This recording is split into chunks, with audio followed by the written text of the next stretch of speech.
സംസ്ഥാനത്ത് shigella bacteria മൂലമുള്ള രോഗബാധ അതിവേഗം പടരുന്ന സാഹചര്യത്തിൽ അതീവ ജാഗ്രതാ നിർദ്ദേശം പുറപ്പെടുവിച്ച് ആരോഗ്യവകുപ്പ്.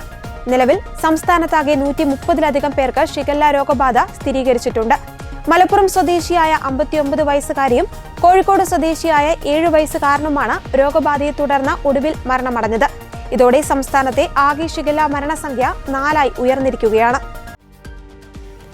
രോഗവ്യാപനം തടയുന്നതിനായി ഭക്ഷ്യസുരക്ഷാ പരിശോധനകൾ കർശനമാക്കാൻ ആരോഗ്യവകുപ്പ് മന്ത്രി കെ മുരളീധരൻ ഉദ്യോഗസ്ഥർക്ക് നിർദ്ദേശം നൽകിയിട്ടുണ്ട്.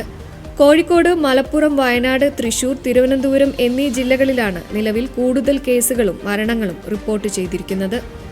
ഡസൻ കണക്കിന് ആളുകൾ സമാന ലക്ഷണങ്ങളോടെ നിരീക്ഷണത്തിലാണ്.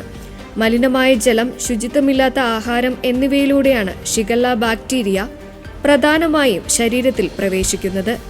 ശരിയായി കൈകൾ കഴുകാതിരിക്കുന്നതും രോഗബാധിതരുമായുള്ള സമ്പർക്കവും രോഗവ്യാപനത്തിന് കാരണമാകുന്നുണ്ട്. ശക്തമായ വയറുവേദന, കടുത്ത പനി, ഓക്കാനം, ഛർദി, മലത്തോടൊപ്പം രക്തമോ പഴുപ്പോ കലർന്നു പോവുക എന്നിവയാണ് പ്രധാന ലക്ഷണങ്ങൾ. കുട്ടികളിലാണ് രോഗബാധ കൂടുതൽ ഗുരുതരമാകാൻ സാധ്യത. തിളപ്പിച്ചാറ്റിയ വെള്ളം മാത്രം കുടിക്കാൻ ഉപയോഗിക്കുക. ആഹാരത്തിന് മുൻപും മലവിസർജനത്തിന് ശേഷവും കൈകൾ സോപ്പ് ഉപയോഗിച്ച് വൃത്തിയായി കഴുകുക.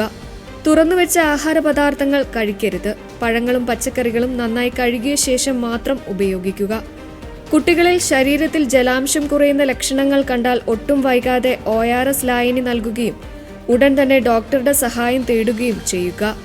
തുടങ്ങിയ നിർദ്ദേശങ്ങൾ പാലിക്കാൻ ആരോഗ്യവകുപ്പ് ആവശ്യപ്പെട്ടു.